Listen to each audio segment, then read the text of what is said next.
Es un honor haber sido invitado a este relevante encuentro. Lo agradezco a los organizadores de nuestra institución colegial y especialmente al doctor Rogelio Altisent, quien coordina el encuentro. Considero que este es un tema sensible y, por tanto, tengo escrito con precisión lo que voy a transmitir. Confío en que, a pesar de ello, esto no sea un rollo. Vamos a ver.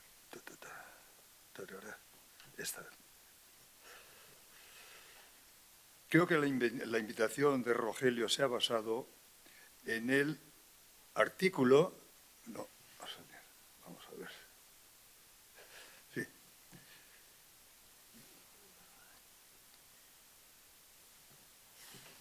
Sí, está bien, sí.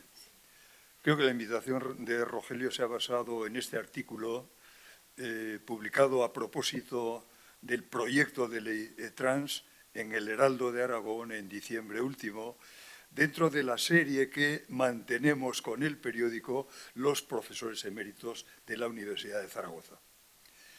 Debo aclarar, y así se lo he explicado a Rogelio, primero que no soy experto en el tema trans, personalmente.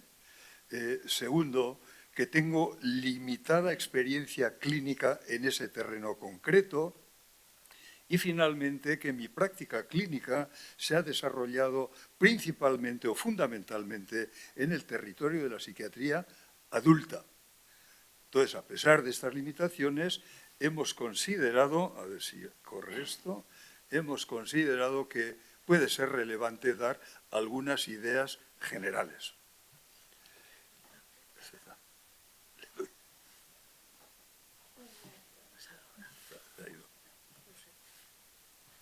¿Se ha ido?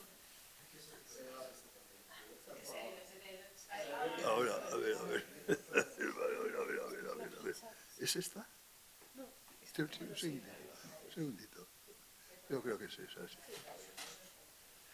La siguiente. A ver.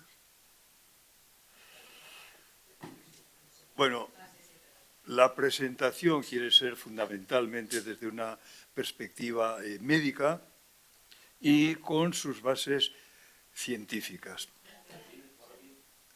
La perspectiva médica, lo decía por aquí, la perspectiva médica es sencilla.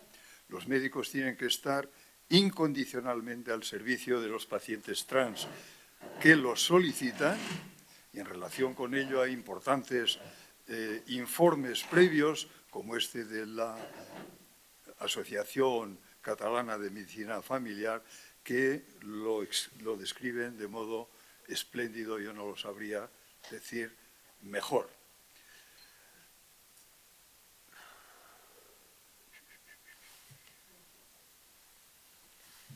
Ahora sí.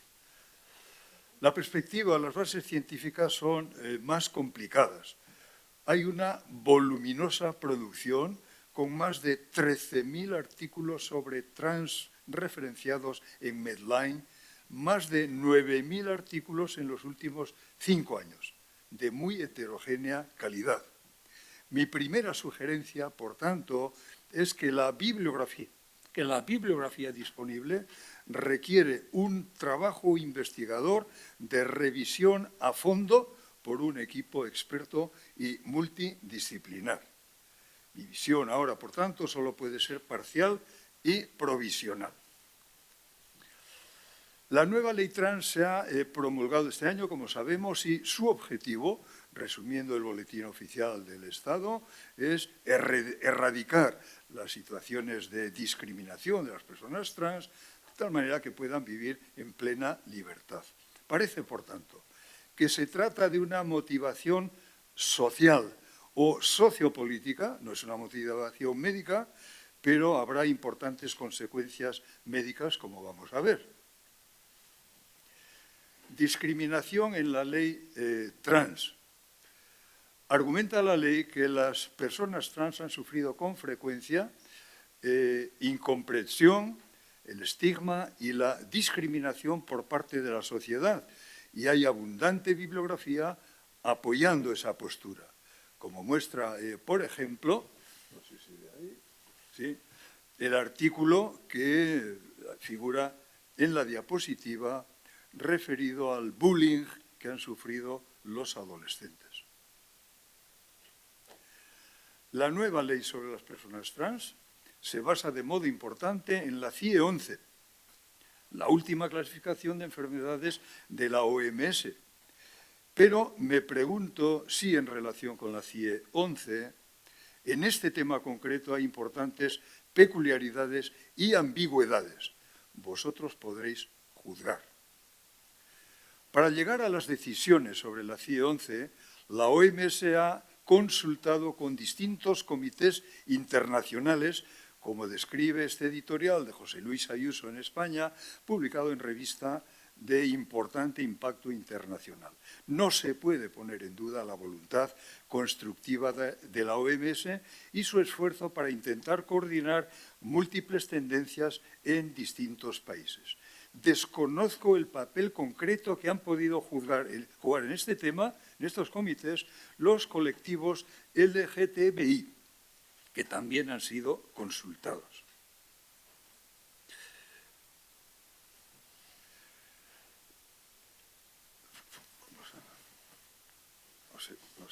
No sé si va del todo coordinado esto. Es que la que ves no es la de aquí.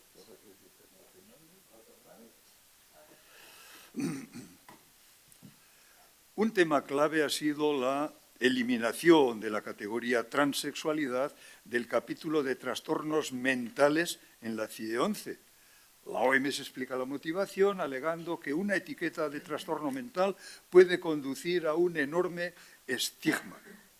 Con la nueva denominación discordancia de género, la categoría ha sido trasladada en la CIE 11 a un nuevo capítulo de condiciones relativas a la salud sexual.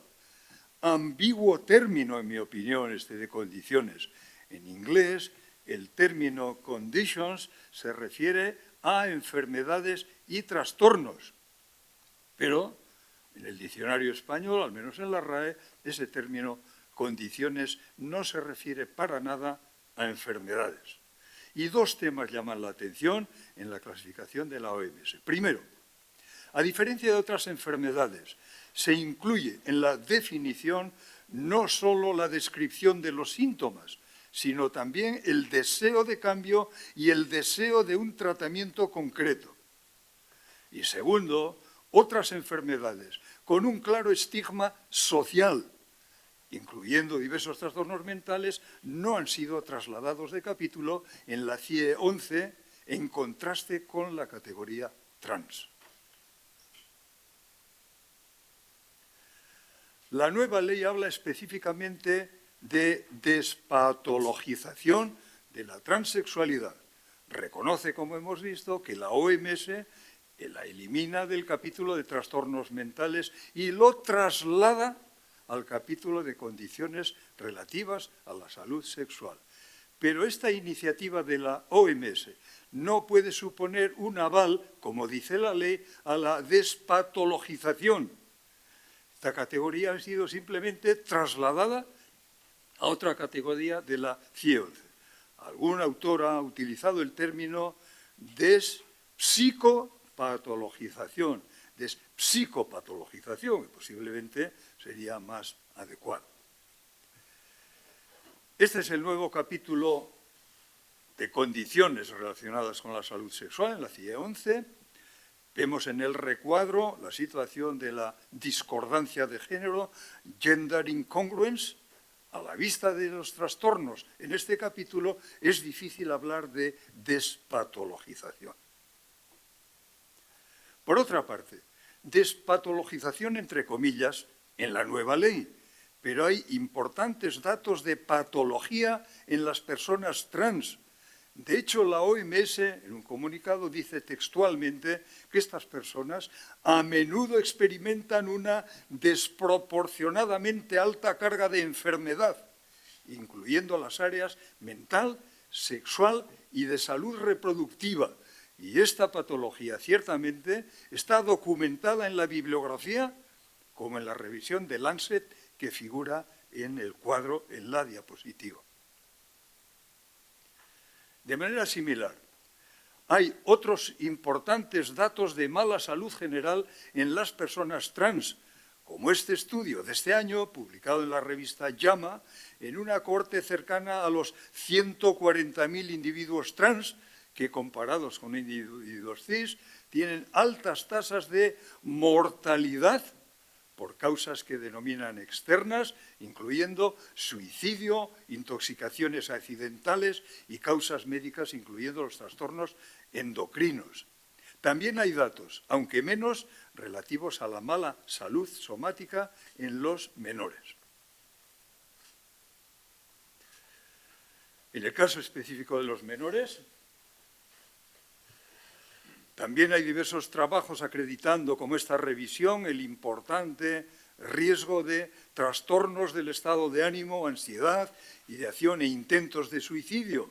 Además, específicamente, diversos trabajos documentan la alta frecuencia de trastornos del espectro autista. En definitiva, se han documentado altas tasas de morbilidad en las personas trans, también en los menores. Pero el origen de la psicopatología y de la mala salud en las personas trans no ha sido estudiado adecuadamente. De hecho, hay muy poca información sobre factores de riesgo. El estigma y la discriminación, de los que se habla a menudo, pueden ser hipotetizados como factores de riesgo del malestar psíquico. Por supuesto, pero científicamente, desde la epidemiología clínica, sería insostenible afirmar que esas son las únicas causas. Sencillamente, no han sido adecuadamente estudiadas. Por ejemplo, en alguna comunicación se ha sugerido el intento de algunos casos de los trans de resolver problemas personales a través de la condición trans. Por tanto, hay que sugerir la necesidad de hacer sólidos estudios sobre factores de riesgo y causalidad en los problemas de las personas trans. Aunque la nueva ley habla de despatologización, demanda al mismo tiempo, como hace también la OMS, tratamientos. Yo digo, ¿no suena esto contradictorio? En un reciente comunicado, la OMS, como vemos, concreta los tratamientos de afirmación de género que pueden ser tanto psicológicos como médicos, incluyendo tratamientos hormonales o quirúrgicos, dice la OMS. Y por si hay alguna duda, demanda la OMS la cobertura de los seguros de enfermedad, insurance coverage. En el caso de la ley, estos tratamientos, se dice, se han incorporado a la cartera de servicios del Sistema Nacional de la Salud. Y los tratamientos de afirmación de género que se proponen, como decía en el artículo del periódico citado, aunque emplean técnicas ya muy sofisticadas, pueden ser muy agresivos, como sabéis, y de efectos potencialmente irreversibles. Incluyen terapias hormonales con el potencial de alterar intensamente un previamente sano equilibrio endocrino y tratamientos quirúrgicos para extirpar o modificar órganos sexuales totalmente sanos. En el caso de los menores, como están alertando diversas asociaciones médicas, como sabéis, la irreversibilidad de algunos de los efectos de los tratamientos encierra una particular gravedad. En definitiva, altas tasas de morbilidad física y psíquica en las personas trans, demandas de tratamiento. Además, como señalan distintas publicaciones y comunicados, se ha documentado un drástico aumento del número de personas trans que consultan para tratamientos. Consecuentemente, si se habla de tratamientos, hay que señalar el inevitable papel de los médicos. Por eso, ¿por qué será, digo yo, que hay que resaltar aquí semejante obviedad? ¿Por qué será? Pues la pregunta es si se ha consultado y se está consultando adecuadamente con los médicos. El comunicado de la Asociación de Psiquiatría de la Infancia y Adolescencia, apoyada por la Sociedad Española de Psiquiatría y Salud Mental, sugiere que no se les ha consultado adecuadamente y hace explícita su preocupación por diversos aspectos de la ley. Todo esto supone un reto para los médicos y sugiero, ¿podemos hacer algo más los médicos en este tema para ser oídos? Sugiero además, en un intento de ser pragmático, tanto la ley como la OMS preconiza un tratamiento integral. Pues de acuerdo, pero que quede claro. El tratamiento integral tiene que abordar aspectos biológicos, psicológicos y sociales, el modelo biopsicosocial que ya se propone en la buena práctica clínica habitual. Se ha escrito incluso que los menores ejercen presión para iniciar los tratamientos de afirmación de género. Pues que debe quedar igualmente claro. Cualquier tratamiento integral de afirmación de género exige al médico una previa valoración también integral, biológica, psicológica y del entorno social. Y para una valoración integral no valen las prisas. Se sugiere que, como en cualquier buena práctica clínica, la valoración comienza con la exploración de los síntomas de las personas que acuden para tratamiento. El médico tendrá que hacer un análisis de las vivencias de cada individuo y del contexto antes de concluir con una impresión diagnóstica. Pero se le pueden plantear problemas al médico que intente hacer una buena práctica clínica con personas trans. Diversos artículos de la ley actual sugieren que se debe actuar con prudencia. Efectivamente, algunos artículos parecen inquietantes. Artículo 19 alude a evitar exploraciones innecesarias. ¿Qué quiere decir eso de exploraciones innecesarias? Tiene que decir una nueva ley al médico cómo debe ser su práctica clínica. Artículo 17.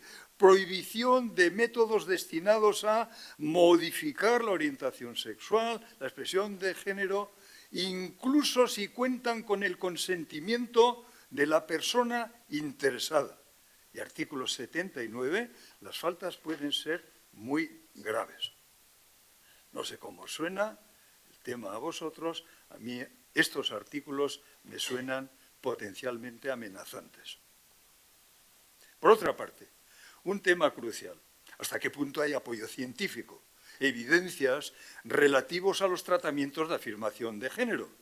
Sugiero que la búsqueda de evidencias no puede ser menos exigente en este que en otras áreas médicas. Como en el caso de la bibliografía general, hay múltiples artículos, más de 8.000 artículos en los últimos 5 años referenciados en Medline sobre tratamientos de estas personas, de muy heterogénea calidad. Por tanto, también aquí se necesitan estudios en profundidad de esta bibliografía por equipos auténticamente expertos.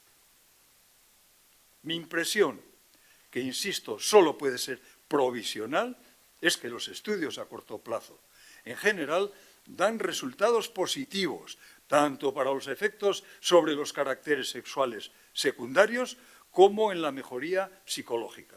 Pero hay una notable insuficiencia de evidencias en los estudios a largo plazo. Además, la calidad de las evidencias no es equiparable a la que se da en los tratamientos en muchos campos médicos. Sin centrarse en los menores, hay artículos muy citados. Unos hablan tanto de alarmantes resultados en algún caso, otros de resultados más optimistas, en ambos casos con claros problemas metodológicos. Si procede, los podemos comentar al final en la discusión. En adolescentes, por ejemplo, el estudio de De Vries en una clínica especializada en Holanda concluye que las pautas de tratamiento hormonal seguidas de cirugía de reasignación de género consiguió en 2 años de seguimiento el alivio de la disforia de género y mejoría sostenida de la funcionalidad. Esa conclusión, claramente positiva, se ve ablandada por problemas metodológicos importantes. 2 años no se puede considerar un tratamiento suficientemente largo. Sobre todo, no se controla el efecto del apoyo psicológico y social del seguimiento en esa clínica especializada, ni el efecto de los tratamientos concretos, hormonales o quirúrgicos. O sea, ¿cuál es la causa de la mejoría? También en jóvenes trans, esta revisión reciente de este año de Lee y Rosenthal concluye que hay claros beneficios del tratamiento, sobre todo a corto y medio plazo, pero hay importantes lagunas significativas, nos dicen los conocimientos, y se necesitan, dicen los autores, estudios a largo plazo de seguridad y de eficacia. Y concluye además los autores que son limitados los datos disponibles para apoyar las directrices clínicas actuales en los jóvenes trans. Por otra parte, hay importante documentación sobre desistimiento y arrepentimientos en niños y adolescentes. Altas tasas en varios estudios, altas tasas comunicadas en el Hospital Universitario Gregorio Marañón de Madrid, por ejemplo. Sin embargo, el estudio de la Unidad Especial de Cataluña, el único de nuestro país que encuentro en la bibliografía internacional, documenta una alta persistencia. A la vista de lo anterior, sugiero que los médicos, además de la defensa de una buena práctica médica, tienen que poner negro sobre blanco lo que se conoce en este área. Hay datos sobre beneficios y sobre riesgos de los tratamientos actuales, pero se necesitan nuevas evidencias para apoyarlos. Estos extremos tendrían que quedar bien planteados en el consentimiento informado. Por otra parte, este tipo de datos pueden ser de ayuda a los expertos en ética médica para hacer recomendaciones, incluidas las relativas a la objeción de conciencia. Hay muchas indicaciones de que la perspectiva médica esté influenciada por el contexto social o sociopolítico, comenzando por la propia ley trans. Algunos ejemplos. Comenta Euronews que España avanza en los derechos de las personas trans, mientras Suecia retrocede. En abrupto contraste, por ejemplo, con la legislación española, un artículo de Parks y colaboradores en Estados Unidos denuncia lo que llama progresiva criminalización de los tratamientos de afirmación de género, citando a Arkansas como el primer estado de aquel país que pone fuera de la ley estos tratamientos. Iniciativa que preparan, nos dice, otros estados. En el panorama internacional, diversas publicaciones señalan que varios países que han sido pioneros en la propuesta de tratamiento de la afirmación de género están retrocediendo en esas iniciativas. Mientras no se conozcan bien los motivos de ese retroceso, parece lógico sugerir máxima prudencia en este terreno. En el caso de Suecia, es llamativa la publicación de 2022, el año pasado, del Board Nacional de la Salud. Desconozco sus fuentes, pero dicen basarse en evidencias. Sus recomendaciones son claras. Entre ellas afirman explícitamente que los riesgos de los tratamientos hormonales superan los beneficios para la mayor parte de los jóvenes con disforia de género y que la atención psicológica y psiquiátrica será la primera opción en los menores con disforia de género. En cualquier caso, está muy bien tener en cuenta el panorama internacional, pero el problema de nuestro país tiene que ser resuelto aquí, en nuestro país, lógicamente. Sugiero que los políticos tendrán que utilizar sus criterios y sus esquemas, por supuesto, pero en un tema con tan directas implicaciones médicas resulta inaceptable, en mi opinión, que no se consulte adecuadamente con los expertos médicos. Y estos tienen que reivindicar su derecho a la libertad para hacer una buena práctica clínica.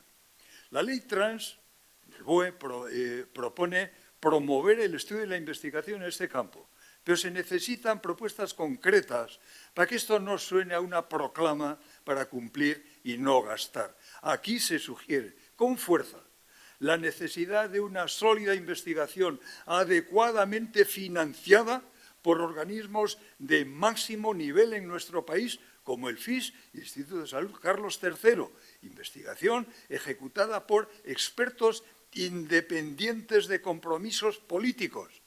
Un ejemplo pueden ser las importantes iniciativas internacionales en esa dirección. Finalmente, se sugiere que sería importante, además, el apoyo de la investigación por las organizaciones de personas trans, igual que hacen muchas organizaciones de pacientes y de familiares en nuestro país, incluyendo que contribuyen a su financiación. Para terminar, no quiero ser repetitivo, con las limitaciones a que he aludido al principio, las conclusiones que aparecen en la tabla resumen las sugerencias hechas durante la presentación. Muchas gracias.